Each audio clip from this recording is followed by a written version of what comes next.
Warning: this video is not meant as a training tool for flying in formation.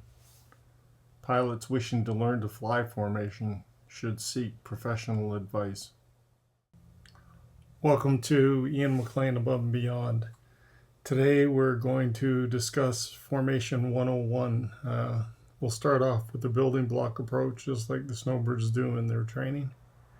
And we'll talk about basic formation station keeping. Then we'll introduce a four-ship in box formation. And then we will move from there into snowbird formations, where we'll build our way up to the 9 aircraft. You can see at this point I've introduced Snowbird 1, otherwise known as the lead aircraft, and typically referred to as the boss. That is the anchor for the entire formation. Everybody in the formation tries to fly off of Snowbird 1 and has some reference off of that aircraft, with the exception of Snowbird 5, who flies in second line astern and can't see the boss through number 4. He flies basically in line astern position off of number 4, but we'll get into more of that shortly. I'm going to use 2 lines to introduce basic techniques. The first, of course, is the nose wingtip line, and depending on where you sit yourself on the nose wingtip line, you'll either be closer to lead or further away from lead. So as you can see, when I introduce the number 2 aircraft, he sits on the nose wingtip line, and we'll have a longitudinal reference on lead's aircraft in order to be able to station keep. The third dimension that I'm not going to show here is the vertical dimension, and of course there's references on the boss's aircraft for the inners 2 and 3 to be able to fly off of. The vertical stacks, if you will, or the vertical spacing, is achieved by talking about low box or high box formation, and whether or not you're an inner or whether or not you're an outer, you can fly in different formations and require to either fly high box or low box, depending on the situation. As you can see, I've now introduced aircraft number 3 and number 4. So 2 and 3 are considered to be the inner pilots, and 4 is the first line astern pilot. Number 5 would be the second line astern pilot, and we'll add him shortly. This formation would be called box formation, and it would be flown occasionally in training as the workups progress. You can see that number 4 in his line astern position at this point, I'm demonstrating nose-tail separation. The Snowbirds don't begin in nose-tail separation. They would actually start in 4-foot line astern, which would move 4 back significantly, but I thought I'd show the 9 plane in its finished product with nose-tail separation as opposed to 4 feet.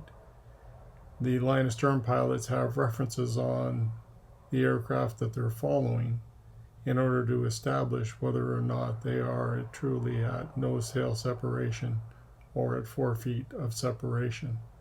And that spacing is checked before every show by one of the outer pilots. You can see now that I've introduced Snowbird 5, second line astern, Snowbird 8, who in this case for this particular year is the opposing solo, and Snowbird 9, who is in this year the lead solo. And you can see a pattern starting to take place. On the right side are the even number aircraft, and on the left side of the formation are the odd numbered aircraft. Pilots fly in the seat that would put them closest to the formation. So for instance, 2 and 8 would be left seat pilots, 3 and 9 would be right seat pilots, and depending on lead's position, 4 would usually offset and 5 would usually offset from 4, so that we have standards across the formation for forming various other formations from the basic. This formation, as it's depicted, would be a form of aero, although typically in aero the outers would be flying where 8 and 9 are, and we'll introduce Snowbird 6 and 7 in the next sequence.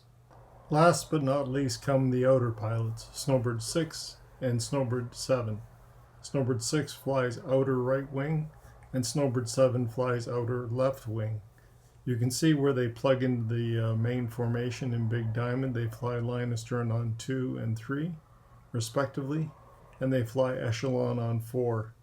Interestingly, though, they take their references off of the lead aircraft and use peripheral vision for the echelon and line astern positions. In the last part of the presentation, I'm going to talk about individual pairs, and we'll start with the inner pilots, Snowbirds 2 and 3, who fly inner right wing and inner left wing respectively.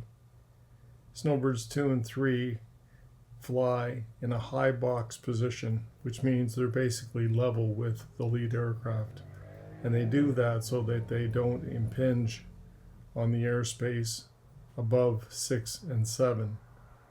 4 is obviously stacked below a little bit of the lead aircraft, just enough so that the tail is not affected by the exhaust of Snowbird 1. The same is true of 6 and 7. You can feel a bit of a burble if you get a little bit too higher than what you're supposed to off of the inner pilots, and so therefore the inners fly a high box position and the outers fly a low box position on 4, which ensures that you don't end up in the turbulence of the jets that are in front of you. We'll now discuss the line astern pilots, Snowbirds 4 and 5. Snowbird 4 is the first line astern pilot, and Snowbird 5 is the second line astern pilot. Technically, Snowbird 4 is an inner pilot as well, but it is never referred to that way because 4 flies immediately behind and below the lead aircraft. Training for the line astern pilots begins at 4 feet of nose-tail separation, so that if 4 was to move up in the vertical plane, he would have 4 feet of separation from lead. But eventually, by show season, 4 will actually move into a nose-tail separation position, which has the added effect of bringing 6 and 7 into nose-tail separation on 2 and 3, since they're flying echelon off of 4. Snowbird 5 is the only aircraft in the formation, in Big Diamond in particular, that does not have a reference off of lead aircraft. The rest of the formation typically flies off of the lead aircraft. Next, we'll discuss the outer pilots, Snowbird 6, outer right wing, and Snowbird 7, outer left wing. As you can see, Snowbird 6 and 7 fly line astern on 2 and 3 respectively, and are flying in an echelon position on Snowbird 4. They fly a low box position on 4, which gives them a little more vertical separation from 2 and 3. And as 7, I can say that if you get a little bit high in your airspace, you start to feel the burble from the number 3's exhaust, and so it tells you you have to move down in the formation a little bit more. The outers typically fly a tank reference off of Snowbird 1 and use peripheral vision in order to maintain line astern on 3 and echelon on 4. But the main reference that Snowbird 6 and 7 is off the tanks of number 1. Last but not least, we'll talk about the solo pilots. In this year, Snowbird 8 is the opposing solo and Snowbird 9 is the lead solo. In Big Diamond, the solos plug in to the outer extremities of the formation. 8 flies high box on number 2 in echelon, and 9 flies high box in echelon on number 3. While they're flying beside 2 and 3, they take their flying references off of Snowbird 1. And depending on which pilot you talk to, it's either a tail reference or a canopy reference, depending on their preferences and how they're taught. The solos will join the formation shortly after takeoff on 5's wing. So typically a triple Vic takeoff would include 1, 2, and 3, 4, 6, and 7, 5, 8, and 9, and 5 would shake the solos off, so the solos do individual rejoins on the main formation in Big Diamond. So that concludes our look at the Snowbird formation in Big Diamond. And this again would be referred to as Big Diamond formation, which assumes a wingtip spacing. There's also two other spacings called route, which is a wider formation that the aircraft, the pilots can relax in a little bit, and wider than route, which is basically a transit formation that the team would use. The wingmen do have the option during the show of calling the formation out to route, in particular if it's too turbulent to fly wingtip. However, most air shows are conducted in wingtip formation, and by show season, with the line of stern pilots flying a nose-tail separation off of the aircraft in front, which has the added bonus of closing the nose-tail separation between the outers and the inners.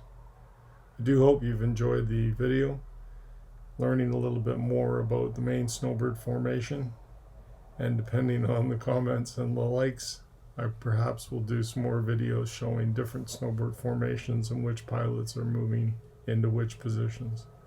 If you've enjoyed the video, please like and share, and comment as well. I'm interested to know which other Snowbird formations or maneuvers you'd like to know about, and I'll do my best to describe them to you here on the channel, Ian McLean, Above and Beyond. Thank you.